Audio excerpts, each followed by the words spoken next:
অভিমান আমার কারো উপর অভিমান নেই।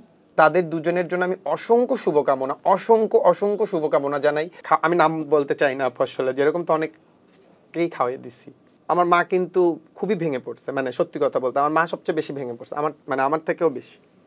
কারণ আমি যখন আসি আজকে কিন্তু আমাকে আসতে দিতে চায়নি, রাইট? সো তখন কিন্তু আমার মা বলতেছে মানে আমি ওই দুপুরে লাঞ্চের জন্য আমার খাওয়াই দিচ্ছে। তো আম্মুর চোখে আমি পানি মুসলিম কাঁদতেছো কেন? তখন আম্মু বলতেছিল যে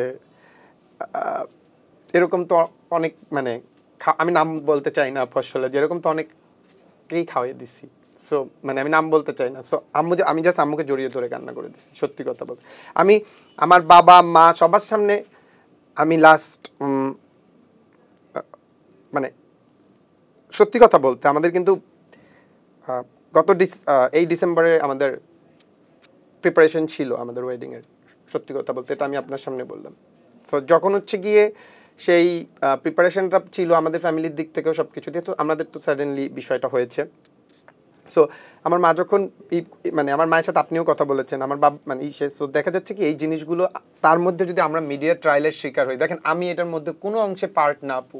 সো আমাকে প্লিজ এই জায়গা থেকে আমি রিকোয়েস্ট করব, হাত জোর করবো, সোশ্যাল মিডিয়াতে যারা আছে আমার পার্টটুকু বাদ দিয়ে তাদের দুজনের জন্য আমি অসংখ্য শুভকামনা জানাই। তাদের জীবন আরো সুন্দর এবং শুভ হোক, সেই জায়গাতে আমি শুভকামনা জানাই। কিন্তু আমাকে আসলে কি এই মিডিয়া ট্রায়ালের শিকার, সোশ্যাল মিডিয়া হ্যারাসমেন্টের শিকার, এই জিনিসগুলো থেকে বাদ দিলে খুব ভালো। অভিমান আমার কারো উপর অভিমান নেই। কারো উপর আমার মানে আমি এই বিষয়টাতে আসে আমি কিন্তু আপনার টক শোতে শুরুতে বলেছিলাম যে আপু আমি জাস্ট আপনি আমাকে অনেকবার রিকোয়েস্ট করেছেন, আমি দ্যাটস ওয়াই আমি এখানে বসেছি। আমি কিন্তু 3 ঘন্টা 4 ঘন্টা বসেছি। না মানে আমি জানতে চাচ্ছি যে ব্যক্তি হিসেবে আপনি কিসের মধ্য দিয়ে যাচ্ছেন, কারণ সবাই মনে করছে আপনি লাইমলাইটে আসার জন্য এই সুযোগ আপনার, এটা কি আপনি কাজে লাগাচ্ছেন এরকম কি? আমি সকল সাংবাদিকদের কাছে হাত জোড় করি, সকল মিডিয়া কর্মী ব্যক্তিত্বের কাছে হাত জোড় করি এবং আপনাদের কাছেও হাত জোড় করি।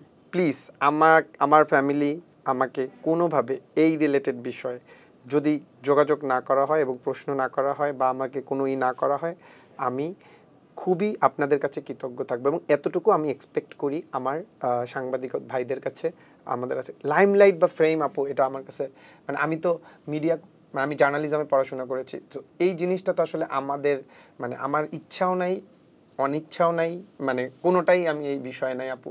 আমাকে তো কোনোদিন মানে অনেস্টলি স্পিকিং আপু, যদি লাইমলাইটে আসে, আপনি যখন আমাকে ফোন দিয়েছেন আমি নিজেই তো বলতাম আপু আমি চলে আসছি, কারণ আপনি মানে আপনাদের অফিসটা আমার বাসা থেকে কাছে।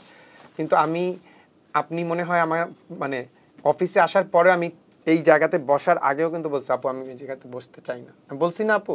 সো একটা জিনিস মনে রাখবেন আপু, আমাদের হাত তো মানে এটা তো একটা হাত, রাইট? সো এদিক থেকেও দেখা যায়, এদিক থেকেও দেখা যায়। সো সবাই, হ্যাঁ আমাকে শক্ত থাকতে হয়েছে, সকলের সামনে আমি শক্ত রয়েছি, কারণ আমার বাবা আছে, আমার মা আছে। আমার মা আজকে যখন আপনার সাথে কথা বলতেছিলাম আমাকে আসতে দিতে চাইছে কি দেয়নি? আপনি সত্যি কথাটা বলবেন। না দেয়নি। হ্যাঁ দিয়েছে। আপনার সাথে আম্মুর কোনো পরিচয় নেই। আম্মু কতক্ষণ কান্না করছে আপনি নিজে বলেন, থামাইতে পারছেন আমার আম্মুকে? আমার ফ্যামিলির অবস্থাটা তো আপনাদেরকে একটু বুঝতে হবে।